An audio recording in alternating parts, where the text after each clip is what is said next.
과학수사입니다. 음성 음향적 감정 들어보셨어요, 교수님? 그러니까 음성 음향학적 감정 말하는 거 음향학적. 음향학적. 음성 음향학적 이렇게 얘기해요. 네. 음성 음향학적 감정 이렇게. 네. 이게 네. 음성점 원래 음향학적이어야 돼요. 그러니까 음성하고 음향하고는 좀 다른 표현이거든요. 근데 그런 감정을 통해서 우리가 수사를 성공한 사례 같은 거가 있거든요. 이 음성도 과학 수사의 한 일종이기 때문에요. 네. 그래서 오늘 어떻게 수사에 접목하는지 한번 우리가 살펴보도록 하겠습니다. 그러니까 이제 뭐 쉽게 얘기하면 우리 구독자님들이 이해하기 편한 거지 말씀드리면 우리 성문 분석한다 우리 성문. 네. 목소리, 성문 분석한다. 목소리도 지문이 있어요. 그 성문 분석한다. 뭐 이런 게 음성 음향학적 감정 중에 속하는 거예요. 네. 이게 우리나라가 이거 시작한 지 그렇게 오래 안 됐어요. 김윤기 프로파일러. 네. 이게 언제 만들어진 줄 알죠? 네, 이게 1987년? 맞습니다. 87년. 네. 하반기예요, 그것도. 네. 7월 1일 날 네. 국가수에서 시작했다고 하고요. 그 이전에는 없었어요, 우리나라. 네. 그리고 실제 제가 이 음성 감정 관련해서 뭐 규칙이나 이런 게 있나 찾아봤더니 이게 대검찰청 예규로 나와 있는데 이것도 2014년 12월에 처음 그래요. 네, 그래요. 개정이 된 거예요. 그러다 보니까 이게 실제로 이게 도입돼서 우리가 수사 기법이나 재판 과정에 그 어떤 감정으로 쓰이기 시작한 거는 사실 많지 오래되지 않았어요. 이거 그 납치범이 돈 준비해라 뭐해라 뭐 이러면서 그놈 목소리 뭐 등등 이런 거 그 다 이게 음성 음향학적 그 어떤 감정과 연관이 된 건데요. 네. 오늘은 그 음성 음향학적인 감정을 통해서 성공한 수사 사례. 네. 요것도 한 두어 개 이렇게 여러분들한테 네. 네, 소개 좀 해드리려고 하고요. 일단은 이거는요. 네. 수사에 활용되는 증거물들은 사건이 발생한 이후에 채취될 수밖에 없겠죠. 이거는 네. 사건 발생 이후에 채취되는 거 아니에요. 그러니까 이를테면 협박 전화가 그러니까 이 사건은 이미 납치는 됐고 네. 그 이후에 이제 그 목소리가 들려와서 채취가 되는 거잖아요. 그런 특징이 있고요. 요거는 대체로 이제 녹음이죠, 녹음 테이프 통해서 하는 거죠. 네. 근데 이거 굉장히 중요한 게 뭔지 아시죠? 네. 교수님 수사에 활용하실 때 네. 어떤 거를 키포인트로 했을 때 수사가 더 성공할 수 있는지 아니면 이걸 놓치게 되면 실패하게 되는지 좀 알려주세요. 일단은요. 이거는 소리가 발생했을 때 즉 말하면 전화 걸려왔을 때 그때 안 해놓으면 이거는 그 감정 안 되겠죠. 굉장히 중요해요. 그래서 제가 뭐 그 납치 사건 자체가 큰 거니까 근데 이제 그 사건 내가 실패한 사례가 하나 있어요. 실패한 사례. 그거 좀 이제 조금 이따 내가 하나 좀 설명드리겠고요. 대체로 이거는 어떤 범죄에 사용되는 거죠? 그러니까 결론은? 보통은 아까 협박이나 납치 사건들이 맞아요. 과거에는 많이 사용됐다고 하고요. 최근에도 뭐 우리가 얘기하는 보이스피싱에도 네, 맞습니다. 보이스피싱. 네, 활용이 되고 있습니다. 맞아요. 이게 하여튼 납치나 협박 사건이 발생하면 최대한 빠른 시간 내에. 네. 그리고 요즘 이게 무고 사건 같은 경우. 무고도 많이 있죠. 네, 요즘에. 네. 피해자 측에서 해줘야 돼요. 녹음 장치로 바로 설치하는데. 근데 이제 요즘에는 경찰에 신고하시잖아요. 경찰에 신고하면 아예 감청팀이 있어요. 경찰 형사팀에 그 역할을 분담해 놨거든요. 네네네. 그러면 바로 납치 사건 우리 집에 지금 우리 아이 없었는데 납치해 가서 지금 전화 와요. 그러면 그때는 근데 요즘에는 국민들도 똑똑해져 가지고 전화 걸려면 바로 녹음할 수 있더라고요. 네. 요즘은 요즘에 휴대폰에 그 녹음 시스템도 있고. 네, 교수님 전화 걸리는 순간부터 녹음되는 경우도 있어요. 네. 자동 그러니까 내가 버튼을 누르지 않아도 그냥 아예 그렇게 설정을 해두면 그냥 모든 통화가 다 녹음이 되는 경우도 있더라고요. 근데 이제 모든 통화 녹음하고 사시면 인생이 괴롭고 힘듭니다. 네. 그리고 참고 넘어갈 것도 안 참게 되고요. 네. 그 녹음 기능이 휴대폰에 있는 게 행복할까요? 저는 그렇지 않다고 봅니다. 미국 휴대폰에 그 녹음 기능 있어요? 아이폰은 안 돼요. 네, 안 됩니다. 수신은 안 돼요. 네. 그거 안 돼요. 그거 다 이유 있는 거예요. 물론 통신비밀보호법에 의거해서 둘이 주고받은 내 목소리가 섞여 있는 통화 내용은 녹음해도 아무 상관없어요. 법으로 처벌 안 받아요. 통비법 즉 말하면 통신비밀보호법에 의거해서 처벌을 하는 거는 제3자의 대화를 몰래 녹음하는 것만 처벌합니다. 그러니까 나하고 통화하는 거는 뭐 그거 내 기기에다가 녹음해서 내 목소리 들어가 있으니까 처벌 안 받는다고 생각해서 녹음 막 하는 경향들이 있는데 그거 녹음 그 파일 많이 생기면 나중에 들어보고 열받는 일도 생기고요. 그냥 앞으로 그러지 마 임마 하고 넘어갈 것도 고소하고 싶은 욕구가 생기기도 하고요. 네. 인생이 좀 힘들어지고 피폐해질 수도 있어요. 스스로. 그리고 뭐든지 녹음해가지고 그 법정 다툼하는 그런 풍조 결코 행복한 삶을 살아가는 건 삶의 질을 높여주는 행동들은 아니라고 저는 생각해요. 네. 우리나라 대한민국은 솔직히 말씀드려도 녹음이 지나치게 많아요. 그냥 툭하면 그냥 녹음해놨다가 그냥 문제 삼고 물고 늘어지고 하는 게 만연화되면 이게 무슨 현상이 따르냐면 서로 감시하는 세상이 돼버려요. 상대를 안 믿기 시작하는 그런 그 불신의 사회가 초래될 수 있거든요. 네. 그거는 절대 긍정적인 우리 삶이 아니에요. 윤택한 우리의 삶이 아니라고 저는 생각해요. 녹음 많이 하는 거 전 절대 잘하는 거 아니라고 생각합니다. 네. 그건 뭐 저 개인적인 생각이에요. 저하고 견해가 다른 분들 괜히 댓글 달아서 저 그거 가지고 또 욕하지 마십시오. 생각이 다른 거예요, 각각 그거는. 근데 이제 뭐 너는 방송하면서 얘기하고 왜 나는 말 못해 그러면 또 한 말도 없어요, 제가. 근데 제 생각은 그렇다는 겁니다. 네. 이게요. 녹음을 해놨는데 내가 실패한 사례가 뭐 있었냐면 이제 아까 말씀드린 것처럼 그 팀에서 막 나가요, 바로. 그래 112만 신고하면 경찰이 바로 나가요. 네. 그래가지고 바로 감청 장비 가지고 가고 KT나 이런 데하고 연락해가지고 딱 접속해서 감청을 해요. 그래서 다 이거 성분 분석도 하고 이런 그 시스템을 구축하고 있거든요. 그런데 이 중요한 게 있어요. 그게 녹음만 일단 몇 마디 되면 이제 범인 목소리는 성문 그려 이제 얼마든지 가능해 이렇게 생각할 수 있잖아요. 아닐 수 있어요. 짧은 그 녹화 녹음 내용은요 수사에 효율적으로 못 써요. 제가 실패한 게 뭐였냐면 너무 짧은 거 한번 실패했어요. 너무 짧게 녹음을 하는 바람에 한번 실패했고 두 번째 실패한 게 있어요. 애완견 짖는 소리가 너무 크게 거기 섞여 버렸어요.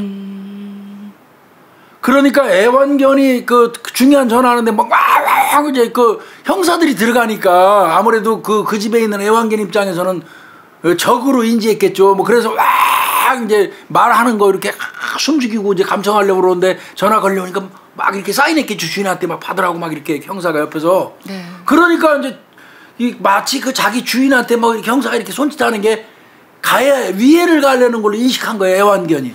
그래갖고 얘가 막 엄청나게 지저대고 응응된 거예요. 그게 섞이는 바람에 분리가 가능하긴 하다는데 그게 너무 근접한 거리에 섞여버리니까 음질이 깨끗하지가 않아가지고 실패했어요. 이런 사례 있어요. 그래서 우리 그 후배님들 혹시 이 방송 보시면 풍부하게 길게 통화할 수 있도록 범인하고 유도해 주시고 양을 많이 확보해야 돼요. 네. 그리고 절대 자부 안 들어가. 애완견이 있으면 내보내야 돼요. 약간 깔끔하게 깨끗한 네. 그 어떤 그 음질을 확보하는 건 무지하게 중요하다. 이거 꼭 말씀드리고요. 근데 또 그것만 나오면 되겠어요? 대조할 게 필요하지. 그거 이제 음성은 확보했어.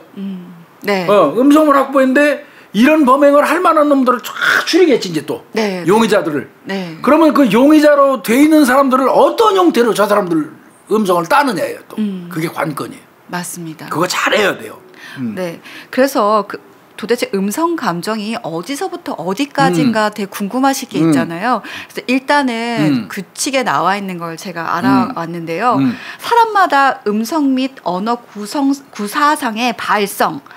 네, 발음 특성이 서로 다른 점을 수사에 응용해서 범인을 식별하거나 범죄의 수사 또는 재판에 필요한 지식이나 증거를 제공하기 위해 녹음 테이프, 음반, 비디오 테이프, 콤팩트 디스크, 디지털 녹음기, 스마트폰, CCTV, 블랙박스 등 각종 녹음 자료에 녹음된 음성 및 음향 신호를 음향학, 음성학, 물리학, 전자공학, 언어학, 컴퓨터공학, 다 연관되어 있는 거죠. 네, 해부학적 기법을 이용해서 감정하는 것이다. 이걸 맞죠? 다 통틀어서 얘기를 하는 건데요. 두 음성이 동일한지를 알아보는 게 첫 번째고요. 그렇죠. 그다음에 여러 음성 중에서 특정인의 음성과 동일한 음성이 있는지 알아보는 거. 그러니까 이 여러 사람 중에 이 인물과 일치하는 게 있는지 아니면 제출 자료가 조작이나 편집이 됐는지. 그렇지. 네. 그다음에 불량 파일 아까 얘기했잖아요. 개소리가 들어가거나 이런 것들을 개선하는 거. 그다음에 여러 사람의 음성이 녹음된 감정 중에서 몇 사람인지. 그러니까 뭐 2사람인지 4사람인지 4사람인지 이런 것이 포함된 것들을 음성 감정이라고 합니다. 그래서 이거는 뭐 87년도에 국과수에서 시작을 했고요. 네. 하여튼 아까 말씀드린 것처럼 자, 성문 땄어요. 땄으면 이 성문하고 대조할 만한 용의자들을 전부 찾아놓잖아요. 네. 그래서 그 사람이 이 딴 음성과 동일한지를 대조하는 작업도 있고요. 네. 그와 동시에 형사들이 또 해야 될 게 있어요. 비슷하다고 하더라도 그거는 신이 아닌 이상 두 목소리가 같다고 단정 지을 수는 없어요. 그러면 뭘로 해야겠습니까? 알리바이를 가입해야 돼요. 네. 그래서 용의자가 뜨면 대조할 음성군을 전부 녹음을 실시하되 은밀히 그들의 알리바이도 조사를 같이 해야 돼요. 네. 그게 보강되지 않으면 무전할 수 있습니다. 네. 음성 학적으로 일치합니다 하고 나와도 성문이 일치합니다 하고 나온다고 그래가지고 반드시 그 사람이 범인은 아니에요. 그런 부분을 좀 신경을 좀 써야 되고요. 이제 우리가 이 성공한 사례를 한 2개, 한 3개 정도 되는데 네. 이거 보내달라고 내가 악을 써가지고 받은 건데 이 성공한 사례를 이걸 설명을 하면서 네. 요거 관련된 거를 여러분들한테 알려드리면 좋을 것 같아요. 네, 1987년도에 발생했던 원양의 유괴 사건이었습니다. 원해준 양. 이름 말해줘. 이건 피해자 원해준 양은 얘기해줘야 돼요. 원해준 양. 네. 원해준 양 유괴 사건은 이거는 공지의 사실이고요. 그래서 좀 이름을 얘기해줘야 될 것 같습니다. 원해준 양 너무 안타깝고 진짜 열받는 사건이죠. 이 사건. 네. 원해준 양 유괴 사건인데 꽤 됐어요. 시간 오래됐어요. 네, 이게 1987년에 12월 3일 날 저녁 6시 반에 전화가 한 통 옵니다. 네. 내가 어린이를 데리고 있으니까 돈을 준비해라 라는 전화였는데요. 이 집에 있던 원해준 양이 납치가 돼서 돈 협박 요구를 한 전화였던 겁니다. 그 이후에 한 10번 이상 그 협박 전화가 계속 걸려왔었어요. 네. 이때 요구했던 그 금액이 돈이 얼마였냐면 500만 원이었어요. 지금 돈으로는 저는 사실 87년도 500만 원이면 크죠. 지금보다 훨씬 크죠.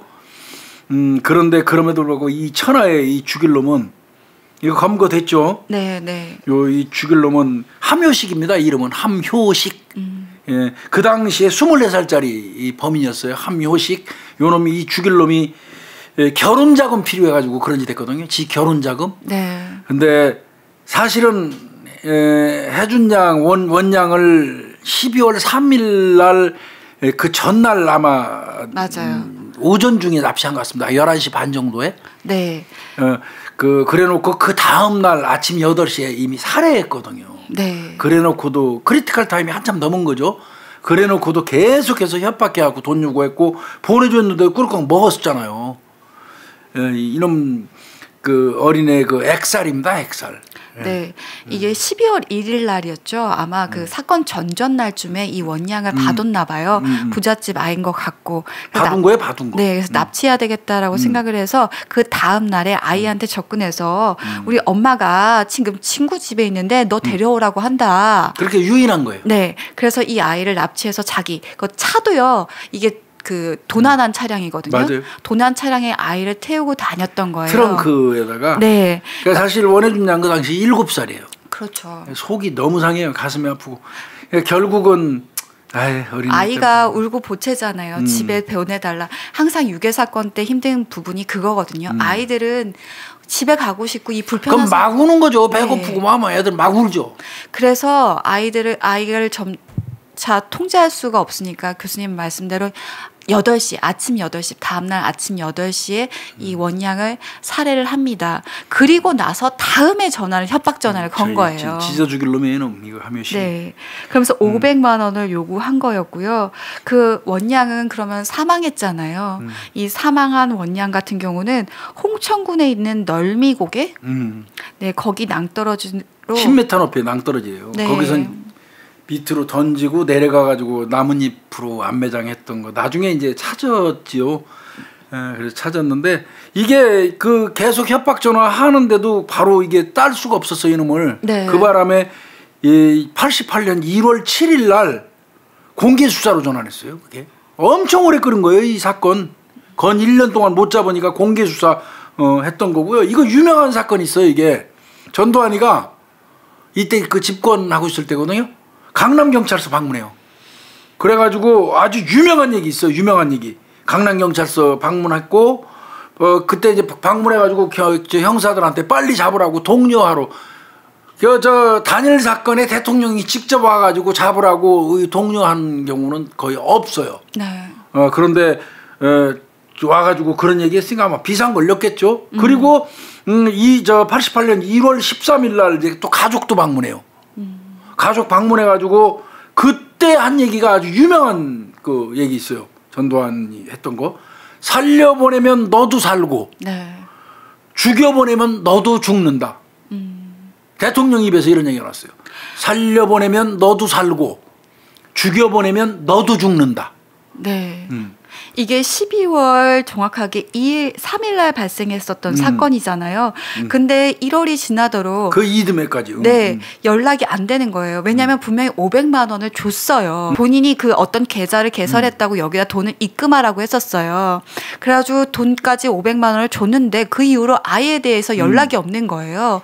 그러다 보니까 이제 공개 수사로 1월 7일 날 다음 해죠. 1월 7일 날 공개 수사로 전환을 했었습니다. 그때 300만 원 포상 걸었어요. 네. 근데 그 후에도 뭐 제보는 들어오는데 검거가 맞아요. 되지 않다 보니까 수사는 계속 이제 사실 난항을 겪고 있었던 거나 마찬가지였습니다. 그때 이제 확보한 게 국과수에서 음성 분석한 거예요. 네. 국과수에서 음성 분석을 했는데 이제 음성 분석하면 아까 말씀하신 것처럼 사투리라든지 이런 게 나오잖아요. 내 말을 자세히 듣다 보면 분명히 난 충청도 사투리가 섞여 나와요. 네. 그러니까 유니 프로파일도 나와. 충청도 사투리, 충북 사투리 분명히 나와. 저는 사실 강원도 사투리가 그러니까 강원도하고 중북하고 이 경계선상에 있는 것도 나온다니까요. 네, 네. 그게 그 나름대로 그게 전부 뭐라 그래요? 그 DB화에 돼 있어요. 네. 그러니까 범인의 어떤 출신지, 그 다음에 이제 나이대, 네. 그 다음에 그 사람이 주로 구사하는 그 어떤 언어 어휘를 보면 직업도 어느 정도 일정 부분 나와요. 네, 교육 수준 같은 것들이 반영이 돼서 이 사람의 특성을 또 알 수 있습니다. 교양 정도도 알 수 있어요. 네. 대화라는 거는 딱 마주 앉아가지고 몇 마디 나눠보면 솔직히 할 얘기 아니지만 그 사람의 어떤 지적 수준이 일반적으로 나오죠. 네. 교양 정도가 추정은 된단 말이에요. 그러니까 네. 과거에는 사실 이것을 지금처럼 성문 프로그램이 있어서 성문의 일치도를 평가하는 것보다 이 목소리를 통해서 이 사람이 갖고 있는 특성들을 파악하는 게 그렇죠. 사실 그러니까 이때 당시는 더 많이 적용이 됐었어요. 맞아요. 얘가 어디 출신이니까. 네. 그리고 이제 목소리까지 공개 수배를 했었어요. 그래서 목소리 계속 틀어주고 이런 목소리 익숙하신 사람들 제보해달라. 진짜 뭐 수백 건, 수만 건이 들어왔다고 하더라고요. 엄청 많이 들어왔는데 그나마 이제 막 들어온 그 제보 있잖아요. 네. 그 제보 목소리하고 대조를 시작을 했더니 1, 2, 3차에 걸쳐서 했어요. 첫 번째 14명을 추렸어요. 네. 그 제보 들어온 거. 네. 그 14명 정밀 감정하고 또 그 사람들의 알리바이, 범행 전후 알리바이 깼겠죠. 그랬더니 14명 해당 사항 없어요. 2차는 19명이 대상이 됐어요. 네. 그러니까 지금 저희가 14명, 19명 이렇게 얘기하는데 간단하게 지금 우리는 말하지만 19명이 알리바이까지 다 깨고 댕겼다는 얘기예요. 근데 1차 14명, 2차 19명 다 꽝 됐어요. 네. 3차 17명을 추렸는데 그 중에 한 명이 아주 비슷한 거예요. 아주 비슷한 거예요. 그러니까 아주 비슷한 사람의 알리바이를 깨러 댕긴 거야. 네. 그랬더니 거기서 딱 드러난 게 함효식. 예. 네. 그때 24살이었고요. 근데 실제로 지금 알려져 있는 거는 88년 1월 15일 날 함효식이 경찰서에 직접 자수한 걸로 돼 있습니다. 아마 수사하는 과정 중에서 자수는 자수죠. 네. 그런데 추적이 되고 있는 걸 알고 들어온 거예요. 네. 엄밀히 얘기하면 저 한탄강 저 한강 토막살인 사건 그 누구죠? 장대호도 사실은 지가 추적되고 있다 보니까 들어간 거 아니에요, 서울경찰청으로. 그래서 저 재판하는 과정에서 자수를 쳐주지도 않았어요. 유사한 겁니다. 네. 아까 말씀드린 것처럼 음성으로 계속 추적하는 과정에서 알리바이까지 와서 깨고 있거든요. 네. 그리고 지가 도출된 거 아니야. 그러니까 1월 15일 날 자수 형태로 들어온 겁니다. 예. 그러면서 이제 법원에서는요, 일단 일치 뭐 자기가 자백하기도 했지만 음성 결과에 의해서 범인이 가능성이 높다라고 해서 구속영장을 발부해줬고요. 일단 영장은 발부됐죠. 신병 네. 확보했습니다. 함효식이. 네. 그 다음에 이제. 예. 그 다음에 이제 예. 알리바이로 추궁을 해서 그렇습니다. 네, 자백을 받았습니다. 이 음성 파일 하나만으로는 사실 이 사람을 범인으로 잡을 수는 없어요. 절대 안 되죠. 예. 이 사람한테 자백을 받아내고 이 사람의 알리바이를 깨야 이 사람이 범인이라는 걸 더 확신할 수 있는데요. 사형 선고를 받았어요. 네. 그리고 1989년 8월 4일 날 집행이 됩니다. 예, 유언은 남겼죠. 혜준이에게 미안하다. 네. 이런 유언을 남기고 교수형에 처해졌습니다. 네. 89년 8월 4일 날 그 함효식이는 그 교수형으로 형장의 이슬로 사라졌는데 요때까지는 이제 아까 말씀하신 것처럼 87년도잖아요. 네. 이때까지는 이제 뭐 아까 말씀하신 뭐 범인의 출신지 음성을 분석을 하는 거, 음성을 막 분석해서 지금 내 목소리 같은 경우 이 새끼 충청도 사투리 섞여 있네. 이거 나이가 이제 50대 60대 나이 좀 먹었겠네. 요거 보니까 사용하는 어휘가 상당히 거치네. 저 새끼 직업이 형사였을 개연성이 있네. 이를테면 이런 거예요. 네.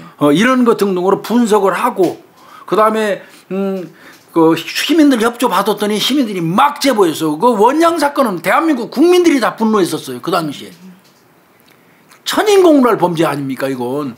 그러니까 막 제보가 엄청 들어오니까 그 제보 들어온 걸 하나하나 체크하면서 경찰들이 이 수사를 진행했던 거거든요. 그리고 압박해 들어오니까 이제 결국은 이놈이 스스로 자백을 자수를 한 거고요. 네. 그래서 자수 아니에요. 엄밀히 얘기하면 이거 장대호처럼.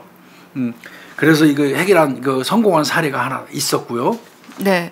그리고 우리가 납치 사건하고 또 많이 음성을 활용하는 부분이 바로 협박 사건입니다. 이거 중요하죠. 협박도 그냥 너 죽여버릴 거야? 뭐 이런 협박 우리끼리 일반적으로 하는 그런 협박 말고요. 그런 거는 이거 하지도 않고요. 그렇죠. 진짜 어디 그 폭발물을 그렇죠. 설치해 놨다. 아니면 뭐 미치죠. 뭐 소포로 폭파물을 보냈다. 뭐 이런 것들이 있는데요. 경인 전철 폭파 협박 사건입니다. 예, 이거 시끄러웠었어요.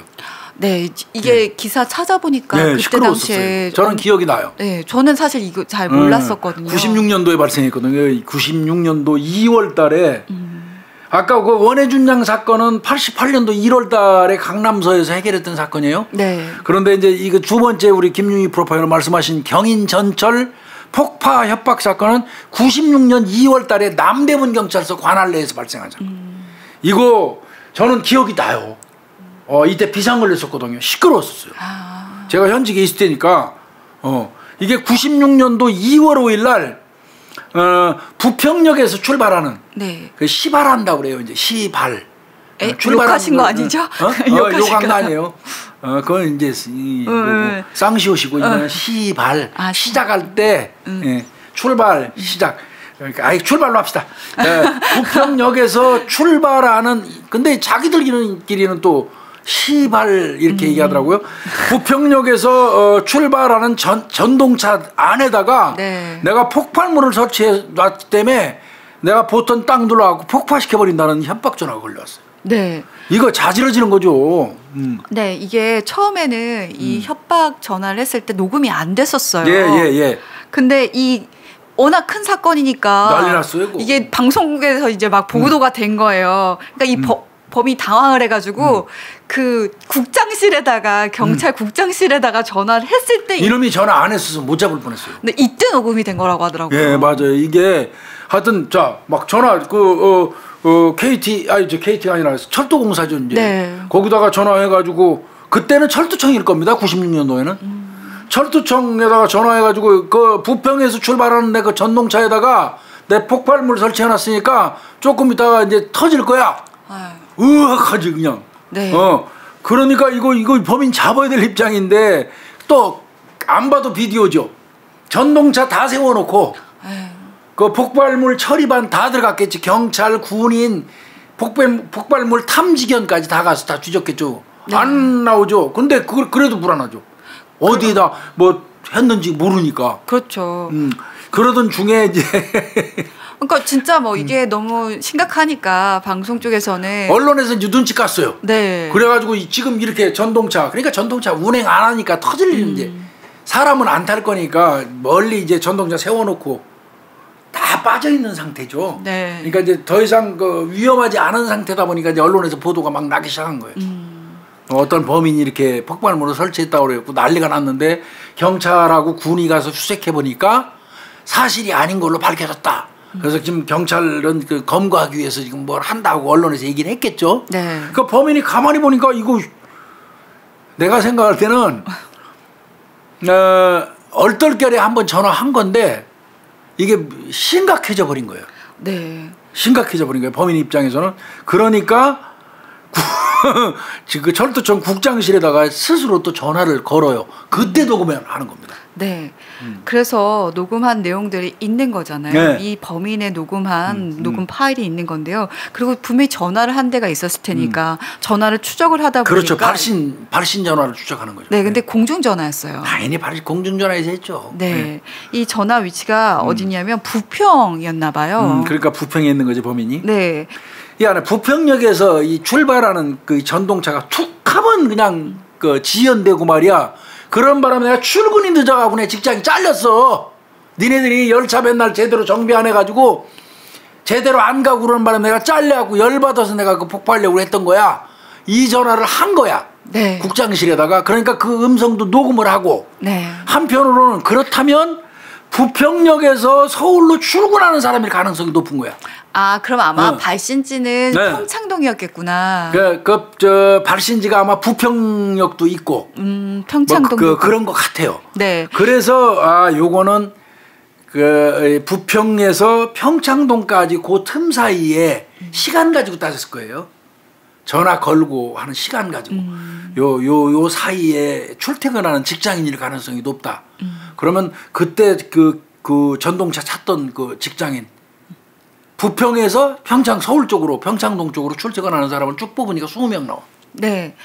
그리고 아마 전화 위치가요. 그 평창동이 있나 봐요. 가까웠나 그러니까 봐. 가까우니까. 네. 거기서 가장 가까운 그 회사를 아마 살펴보다 보니까 거기에 가전제품 회사원 한 명이 네. 딱 용의자로 뜨는 거예요. 가전제품 회사원이었던 이 씨가 용의자로 딱 특정이 됐는데요. 이 사람 30대 후반의 세일즈맨이었습니다. 근데 이 경우도 아까 이제 우리가 설명 미리 드렸으니까. 네. 한 번밖에 없잖아. 국장하고 통화한 거. 한 번 갖고 안 되잖아. 맞아요. 더 해야지. 그리고 또 대조할 수 있는 이 인물이 진짜 전화건 인물인지 확인을 해야 되잖아요. 다짜고짜 가서 당신이 폭파 전화했습니까? 이렇게 확인할 수는 없는 거잖아요. 그럼요. 증거도 없는데. 네, 그래서 수사관들이 막 고민을 하다가 이 사람 참 세일즈맨이었지. 우리가 가전제품 문의하는 척하면서 전화 한번 걸어봐야 되겠다라고 해서 수사관이 전화를 합니다. 그래서 이제 이 씨하고 많이 통화를 하면서 녹음을 해요. 네. 그러니까 전화 이제 확보됐죠. 네. 통화해가지고 감정 의뢰를 했는데 문제는 뭐였냐면 내가 아까 실패한 케이스하고 똑같아요. 이 사람은 고객이 전화를 해가지고 물어보는 거에 대한 공식적으로 짧게 딱딱 대답을 해요. 가전제품 아마 그 판단건데 가전제품 문의 들어오면 대답해 주는 사람. 네, 내 고객님 그거는 그렇게 사용하시면 되고요. 그거였던 것 같습니다. 그러니까 이 수사관이 경력 이제 아까 이제 우리처럼 이렇게 이 방송을 들었으면 안 그랬을 것 같은데 소급할 수는 없잖아요. 너무 이 사람은 수사관은 질문하는데 그 사람은 공식적으로 짧게 대답을 딱딱 끊는 거예요. 그러다 보니까 지역 특성도 안 나타나. 네. 그때까지는 성문 이런 거 따질 때가 아니거든. 그렇죠. 네. 아까 말씀하신 것처럼 사투리 쓰냐, 뭐 직업이 뭐냐, 교양 정도가, 나이 정도가 뭐 이런 것만 따질 때거든. 네. 그런데 이 공식적으로 그렇습니다, 고객님. 네. 맞습니다. 아닙니다. 네. 그렇습니다. 이래버리면 지역적인 특성이나 뭐 이런 것도 안 나타나잖아요. 네. 근데 다만 이거는 분명히 있어요. 우리 이제 박동민 PD 여기 있지만 표준말을 아무리 명확하게 표준말을 써도 억양에서 경상도 사람들은 티가 나요. 네. 나는 잘 알아요. 수사 있게 해봤기 때문에. 네. 분명히 표준말이야. 사투리 아니고 표준말을 쓰는데도 그 억양이 달라요, 이게. 이 사람한테 딱 드러난 게 있었어요. 네. 경상도 지역 언어적 특징은 명확하게 드러났어요. 그러다 보니까 이 씨에 대해서 조사를 하니까 이 사람이 경상도 출신이 맞는 거죠. 맞아요. 그러다 보니까 이 사람이 용의자일 수 있겠다. 거기에다가 확실한 언어적 특징이 있었어요. 억양 특징 경상도 표준어를 쓰지만 분명히 네, 이 네. 경상도라는 건 인식이 되거든요. 마찬가지예요. 충청도 사람인 내가 표준어 써도요. 충청도 사람 순간 느껴져요. 그 뉘앙스 이게 있어요. 기본적으로. 맞아요. 미세하게. 전하 교수님은 사실 목소리가 약간 되게 특이해서 범죄하기엔 딱 걸리기 쉬운. 범죄하기는 아주 부적절해요. 네, 저도 약간 목소리가 좀 특이하다고 하시더라고요. 그래서 걸리기 딱 좋은 목소리인데. 아니, 내 목소리 만드는 건 그렇게 어렵지는 않아요. 담배하고 술만 찌들은 목소리이기 때문에. 그런데 네. 근데 요즘에 이제 목 관리하려고 애 많이 쓰는데 잘 안 되네요. 거기에다가 언어적 특징, 그러니까 경상도 지역의 언어적 특징이 드러나는 한편 이 사람이 자주 쓰는 어휘가 드러났어요. 네. 어휘. 이게 국장하고 아까 전화 통화를 하면서 물어봤다 그랬잖아요. 도대체 왜 이렇게 뭐 폭발을 하려고 협박을 했냐라고 했더니 내가 미팅을 내 주도하에 미팅을 하는데 내가 늦으면 안 되는데 이 차 때문에 내가 맨날 늦어가지고 회사에서 잘리는 등 중요한 미팅을 내가 맨날 놓쳐서 그 회사 쪽에서 널 되게 불성실한 사람이다 라고 난 찍혀버렸다. 그래 그 바람에 니네 때문에 내가 데미지가 엄청나게 크다. 데미지. 네, 미팅이라는 단어나 데미지라는 단어를 쓴 거예요. 그리고 실제로 이 인터뷰할 때도 그 기자들하고 인터뷰할 때도 데미지라는 말을 나 썼다고. 데미지를 너무 많이 받았다고. 네. 그러니까 이렇게 중간중간에 외래어를 섞어서 말하는 언어도 특징이 또 있었던 겁니다. 그러니까 나도 내가 자주 쓰는 어휘가 있어요. 뿌리핑. 뿌리핑도 있고 그또 아마 이게 나도 이걸 고치려고 애를 많이 쓰는데 뭐 그다음에 가능성 하면 되는데 꼭 개연성이라고 얘기하게 되더라고.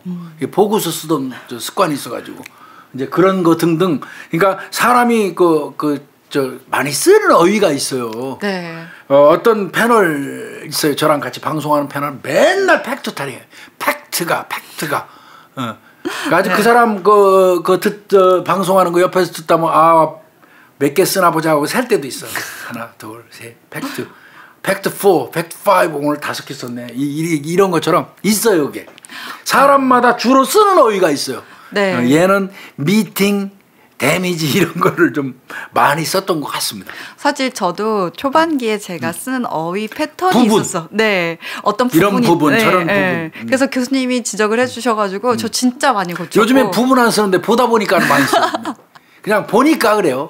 네, 그래서 이런 게 진짜 약간 모니터링 해주면 내 언어 습관이 이렇게 있구나. 그리고 저도 되게 부연 설명을 많이 하는 편이거든요. 그래서 자기 언어 특징들이 있어요.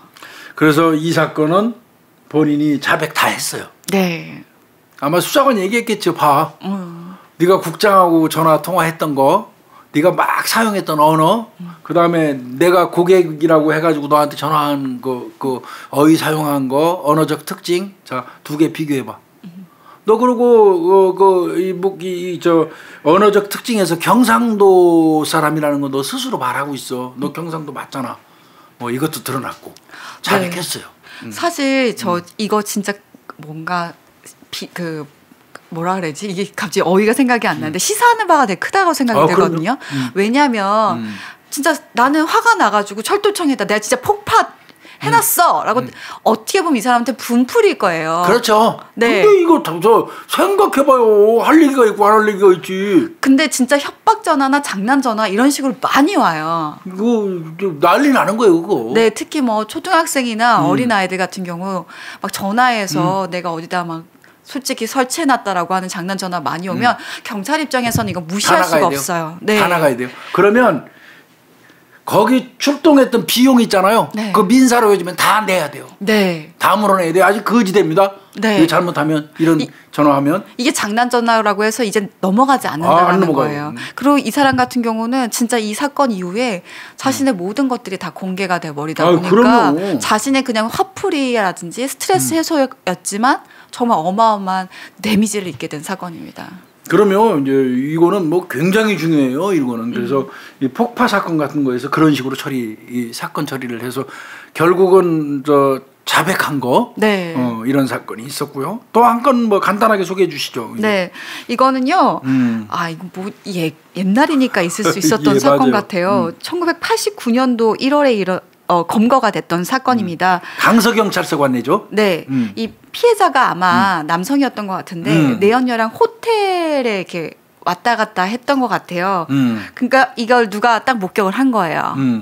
저놈이 예. 저놈이 저 호텔에서 둘이 여자랑 나오는데 보니까 내가 볼 때는 나이 차가 많이 난다거나 뭐 하여튼 누가 봐도 부부는 아니었던 거예요. 네. 그러니까 그걸 이제 약점으로 딱 본 거지. 누가 딱 보고 네. 있었던 거지. 저 새끼 협박해가지고 돈 좀 뜯어내야겠다. 그래가지고 차량을 딱 번호를 알아냅니다. 네. 근데 지금은 할 수 없는데 불가능하죠. 옛날에는 차량 번호를 알아내면 그 차량 등록 사무소에 가서 인적 사항이 적잖아요. 그러니까 그 인적 사항을 아마 확인을 했나 봐요. 그래가지고 이 사람 나이가 어떻게 되는지 주소가 어떻게 되는지 전화번호는 어떻게 되는지 딱 알아서 협박 전화를 한 겁니다. 그러니까 옛날에는요. 이게 89년도만 해도 차 번호 알잖아요. 네. 차 남바 알으면 그걸 들고 가요. 차량 등록사업소 가서 조회해요. 나 이 차 살려고 하는데 조회 좀 해줘요. 라든지 뭐 그러면 알려줬죠. 그냥 옛날에는 이 차 남바 주인은 주소가 밀양 어디 사는 그 박동민이고 뭐 서울 무슨 동에 사는 네. 누구고 의정부에 사는 김땡땡이고 알려줬단 말이에요. 그리고 그럼 전화번호도 거기 있으면 좀 적어주지. 전화번호 다 적어. 그러니까 개인 정보가 전혀 문제가 안 되던 시절. 옛날에 사실 89년도에는 누가 아는 사람이 경찰서 찾아와가지고 나 얘 좀 찾아가야 되는데 주민번호 하는데 주소 좀 알려줘. 그러면 경찰이 해줬어요. 친절하게 딱 두들겨갖고 어디야 주소를 가봐. 개인정보라는 개념이 들어온 게 얼마 안 돼요. 불과 우리나라도 지금. 그러니까요. 웃기죠. 그러니까 요 놈이 나쁜 놈이죠 이거. 네. 딱 보고 있다가 저 호텔 불륜인데 호텔에서 나오는 거 보고 차 남바 딱 적어갖고 이제 이거 협박해서 돈 좀 뜯어내자 이렇게 생각한 거예요. 근데 본 놈은 한 놈일 텐데 한 공범 하나를 더 포섭을 네. 그 공범이 누구냐면 지 형이에요. 네. 그럼 형제가 범인인 거예요 이제. 형하고 동생이 번갈아 가면서. 그런데 이제 두고 보자고요. 진짜 형하고 동생이지 경찰에다가는 형하고 했다고 그랬거든요. 네. 그래서 89년 1월 20일부터 1월 28일 그냥 8일간이죠. 네. 수십 회를 전화를 하면서 미칠 뻔했을 거예요 이 남자. 네, 두 명이 교대로 돈 얼마 내놔라, 돈 얼마 내놔라 이렇게 계속 전화를 한 거예요. 미칠 뻔했을 거예요. 불륜하고 나서 그걸 미끼로 하고 계속 돈 뜯어내려고 전화하니까 얼마나 힘들었겠어요. 왜 그렇게 힘들게 사는지 모르겠어요. 네. 근데 참 이거 얘기하기 전에 불과 얼마 안 됐을 때 사건 잠깐 얘기할까요? 이거하고 유사해요. 이 사건의 범인하고 유사한 놈들이에요. 이놈들이 무작위로 서울시 외곽에 있는 모텔들을 돌면서 거기서 나오는 그 남녀가 타는 차량을 전부 사진 찍었어요. 무작위로. 그 여러 군데를 댕긴 거예요. 서울시 외곽에 있는. 대체로 이제 불륜들이 좋은 공기 쏘려고 외곽으로 나가죠. 그죠? 네. 네. 아닌가? 난 몰라요. 이렇게 그쪽에서 막 찍은 거예요. 그 중에 하나만 걸려도 이제 되는 거예요. 얘들 입장에서는. 그래가지고 그 차 앞에다가 전화번호 적어놨잖아요. 네. 그죠? 맞아요. 그 전화번호 다 발췌해서 쓴 거예요. 남바하고 해놓고는 무작위로 전화합니다. 그러니까 거기 진짜 애인끼리 간 사람도 있어요. 그런 사람들한테 전화해가지고 너 불륜인데 네 집사람한테 이럴 거야 저거 하면 미친 새끼 장가도 안 갔는데 헛소리하고 야 인마 애인하고 인마 뭐 이제 이렇게 했겠지. 그런 거 이제 아우 씨 잘못 짚었네 끊었겠지. 그런데 대한민국이 불륜이 많은가?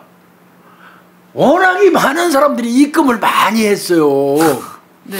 경찰이 검거해가지고 이거 사실 발표하면 안 되는데 경찰이 그놈들을 검거해가지고 그놈들이 받아들인 계좌를 추적해서 까보니까 반 많으신 분들이 그 기부를 했더라고요, 걔들한테.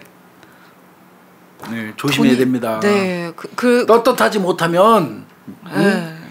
그런 협박에 당하는 겁니다. 근데 교수님 진짜 이런 전화 오면 블랙박스 같은 거 확인해보고 신고해야 되겠어요, 진짜 이런.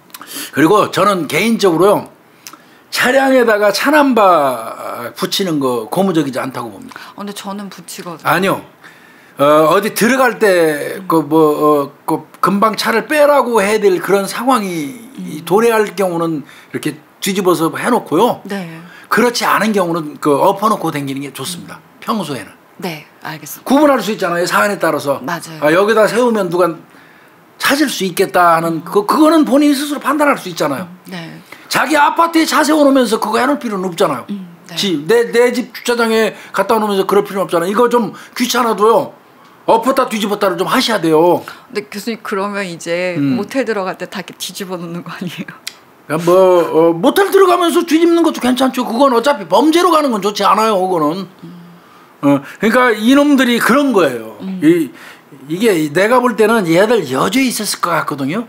근데 이제 강서경찰서에서 이거 여죄를 파악했는지 여부는 저는 모르겠어요. 네. 근데 하여튼 분명한 건 한 놈이 보고 지 말로는 두 명이 그 피해자들 얘기를 들어보면 두 명이 교대로 그 피해자 얘기를 들어보면 두 명이 교대로 했다는 거야. 네. 내가 형인데 네. 동생인데 이러면서 수십 회에 걸쳐서 교대로 저 금품을 요구했다는 거예요.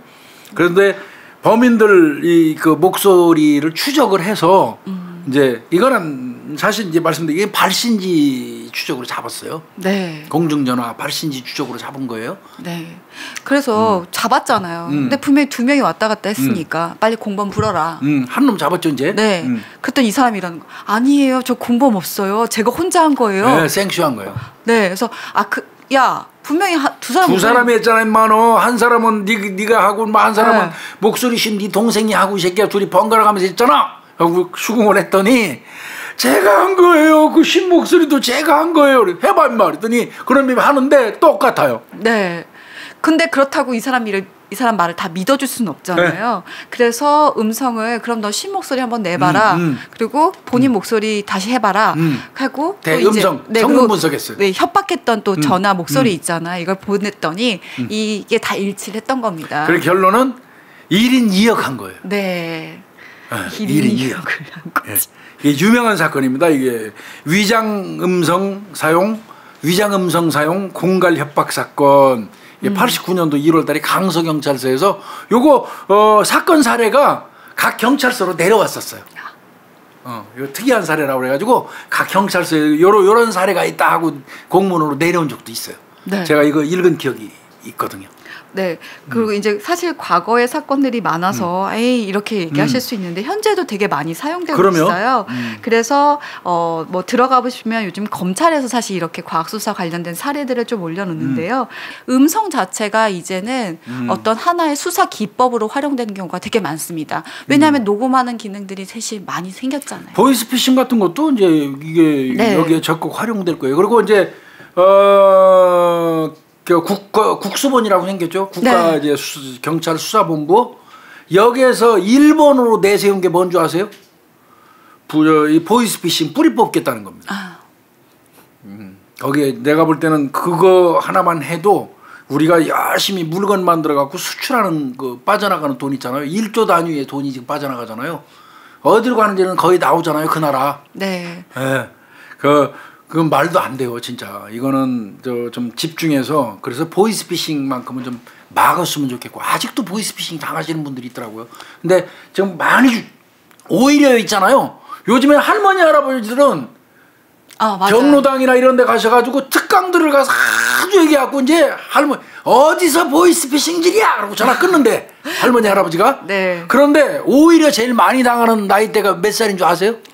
20대, 30대요. 20대 여성층입니다. 특히나. 네. 왜냐하면 사회 네. 경험이 적기 때문에. 그다음에 사회 현상에 대해서 크게 관심을 안 가지는. 맞아요. 네. 아니 저 최근에 진짜 20대 후반 남자애였는데 갑자기 너무 심각하게 문자 메시지를 보면서 아 이게 저 대검에서 전화를 달라고 하는데 문자를 달라고 하는데 막 되게 고민을 하는 거예요. 그래서 내가 그때가 8시 10분인가 30분이었는데 야 공무원들은 9시 이전에 전화 안 해. 이제 그렇게 얘기했는데 그래도 막 고민을 하는 거예요. 그래서 야 너무 고민될 것 같으면 그 번호 날 줘봐. 내가 전화를 해볼게. 라고 했거든요. 그랬더니 그때서야 이제 안심이 되는데. 그래 오히려 그래요. 네. 할머니 할아버지들한테 전화 잘못하면 그 새끼들 혼나요. 어디서 젊은 놈이 할 짓이 없어갖고 그 사기치고 그래 라고 전화하고 끊어요. 땡 나쁜 놈하고. 그러는데 저 20대 특히 여성층이 비교적 사회에 관련된 분야에 관심이 좀 덜하대요. 다 그렇다는 게 아니에요 절대로.